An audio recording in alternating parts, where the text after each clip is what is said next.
I've come to terms with the fact that everything I know is a dream. As a preface, please note that this will probably be very long. I don't care if nobody reads it. Everyone in the world could read it, and nothing would change.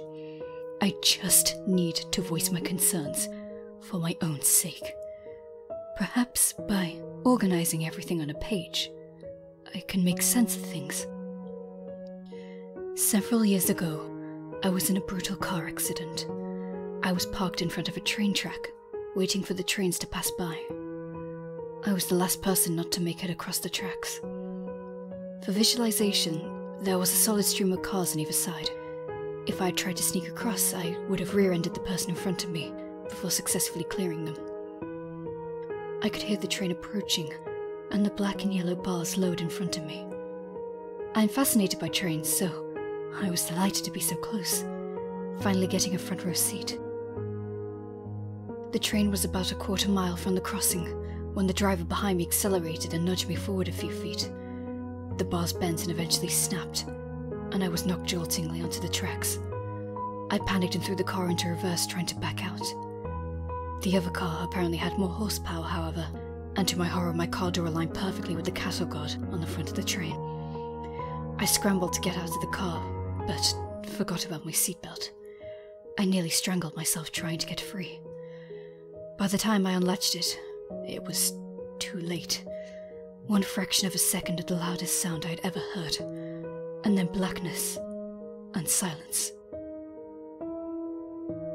I was certain that I had died. I didn't feel any pain, and certainly if I had survived I'd be in agony. I tried to open my eyes, but nothing would happen. I tried to make a sound, to wiggle my fingers or do anything. But I couldn't. It wasn't that I was paralyzed. It was more like I didn't have a body to manipulate. I was just a mind submerged in a pool of nothing. The only sentiment I felt was that I had returned to that same state after being gone for a long time. Like forgetting how your parents' house smells until you visit home for the holidays. Gradually, I started to have feelings of sensation. Passing waves of warmth and wetness finally allowed me to determine where the edges of my body were. Almost as soon as I became aware of my physical self, it began to ache. I felt as if every inch of me had been pummeled with a baseball bat, the heavy wooden kind. Even opening my eyes was a spectacular ordeal. I was in a hospital, so I had survived after all. People moved to surround me. Faces that never fully came into focus hovered above my own, and sounds that vaguely resembled speech seemed to reach me through water. It wasn't long before I felt weak again, and my eyes closed. This fading in and out of consciousness lasted what felt like a very long time. Maybe months, though the doctors told me it was only a matter of days. After that, I worked on speaking and swallowing food, which seems silly, but it was actually a challenge at the time. Finally, as more and more casts were removed, I was allowed to sit up and turn my head, for which I was incredibly grateful. According to my family and my then-girlfriend, now wife, Sarah, all of whom were overjoyed at being able to speak with me, I was asleep for several days on end after the crash. I remember Sarah specifically saying she had missed being able to stare at those beautiful eyes. Time passed at an excruciatingly slow pace, until physical therapy finally escalated to the point where I could be pushed around in a wheelchair. The doctors were surprisingly hopeful that I'd be able to walk again, but it was what they called cautious optimism. Nobody wanted to tell me that I could be independent again, and then have to admit that they were wrong later. Obviously, I was very hopeful myself, though even transferring from chair to bed was a painful challenge. It was around this time that I noticed I never dreamed anymore. When I slept, I only felt the strange nothingness that I felt immediately after the crash. All the days blended together for a while after that. The next memory I can actually separate from the rest is the first time I tried walking on my own. There were staff members, holding onto my arms and waist, just in case I fell.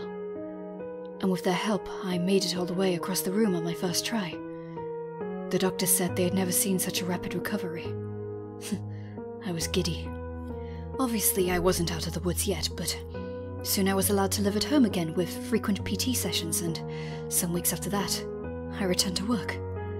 Life was almost normal for a while, except for a very slight limp in my left leg, the side that the train hit me on. Well, I was feeling pretty normal. It was only after about a month of living in my own house that weird things started to happen. The first thing I noticed was that I felt an occasional stinging on my right forearm, like a thin needle was puncturing my skin. It was a tiny prick, maybe twice a day at most. I figured it was just nerve trauma or something, and blocked it from my mind. Feigning ignorance was harder to do when I started hearing things, though. While I was reading in bed one night, I thought I heard Sarah crying. I strained my ears to make sure, and I definitely heard her sobs, but very distantly, like I was submerged in a pool. I made my way downstairs quickly, concerned that she had hurt herself or something, but she was just washing dishes in the kitchen. "Are you okay?" I asked cautiously. "Yeah? Why?" she asked nonchalantly.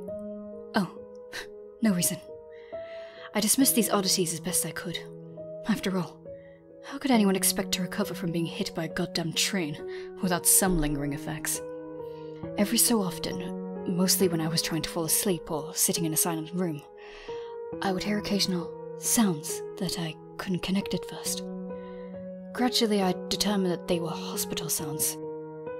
Stretchers being rolled across tiled floors, beeping from machines, rapid chatter between nurses and doctors. Although I figured anyone who had suffered as much trauma as I had would experience some degree of whatever I was experiencing, I decided to bring it up with my doctor. He told me it was perfectly normal for someone in my circumstances, and he could prescribe me a sleep aid if I felt it was necessary. I told him it wasn't a big deal. I was just satisfied that a doctor could explain my symptoms. The odd glimpses of what seemed to be my past only increased in frequency. When I slept, I finally dreamed again, but it was always the same thing. If I saw anything at all, it was a hospital room. Sometimes there were other people in the room, and sometimes I was alone with the machines. There was one night in particular in which the dream was more vivid and gripping than usual. My eyes opened wearily to see Sarah asleep on the chair beside my bed. "Sarah?" I croaked. She jerked awake and scrambled to my side, clutching my hand. At this point it occurred to me that I was dreaming. I stared right into Sarah's eyes. "I'm asleep right now." She seemed concerned. "No, you're finally awake. I'm right here. It's been so long." "Of course you would say that. You're a part of my dream." I smiled, amused. "I'll probably wake up any second." But as I spoke, the familiar soreness caught up to me all at once. It practically knocked the wind from my lungs. "No!" Her distress was now evident. "I don't know what you're talking about. Stay with me! Stay away! Look at me!" I shook my head defiantly and closed my eyes. When I opened them, I was back in my own bed. It was about 3 o'clock in the morning. I sat awake, pondering what I'd just seen. I thought I heard Sarah crying again, even though I could see her sleeping beside me. When Sarah finally woke up, she rolled over and laid an arm across my chest. "Good morning," she smiled groggily. "If I was asleep right now, would you tell me?" I asked. "What?" she chuckled. "That's kind of heavy stuff to drop on a sleepy person. Just bear with me. If I was asleep right now, dreaming, you know, would you tell me?" "Well, I feel pretty real," she noted, patting different parts of her body. "Do you think I'm not real?" Of course not," I said. We got ready for our day. I couldn't stop thinking about my dream, though.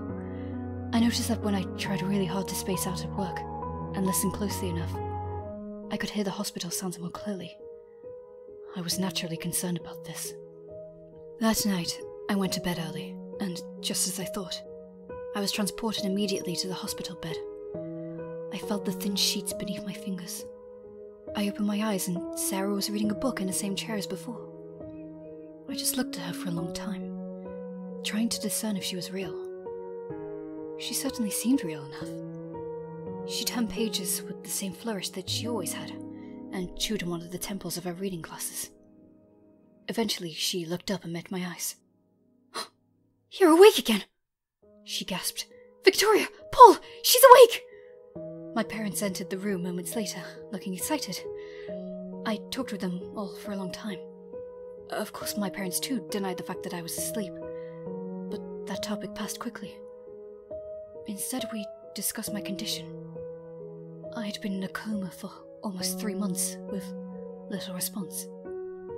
They had been slowly losing hope for my recovery until my brain showed signs of activity. Since that time, they had been visiting me frequently, hoping that I would wake up. It seemed a pretty convincing story. After many hours of talking, I had to stop. I was legitimately sleepy. Of course, they all understood, and I fell back asleep. Only this time, I didn't wake up in my own bed. I woke up in the same hospital bed a few hours later. I had to think about it for a very long time, but eventually concluded that I must have imagined my miraculous recovery, and had been in a coma the whole time after all. As you can imagine, it was hard to accept at first. Since then, I have been making a second recovery, which has been slower and less successful than the first. That's why, for a long time, I was mostly convinced that I'm really awake this time. Nobody walks after getting blindsided by a train. At least, not without lots of hard work.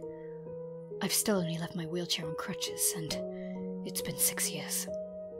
It probably sounds like a bittersweet ending, and at one point I agreed. I was prepared to live happily ever after in my wheelchair, and maybe even graduate to crutches someday. Except for one thing. When I'm getting ready for bed, after I turn off my lamp and my head hits the pillow, I can still hear them. The faint sound of a busy hospital. I know that many of you will say, "But I'm real. This is real life. Of course you're awake." That's what you're supposed to say. Nobody's going to tell me I'm fake, you're dreaming, wake up. I'm still asleep, and I've learned to deal with it. I know that nobody I meet during the day is real, but I'm tired, so I just pretend, and that will have to do.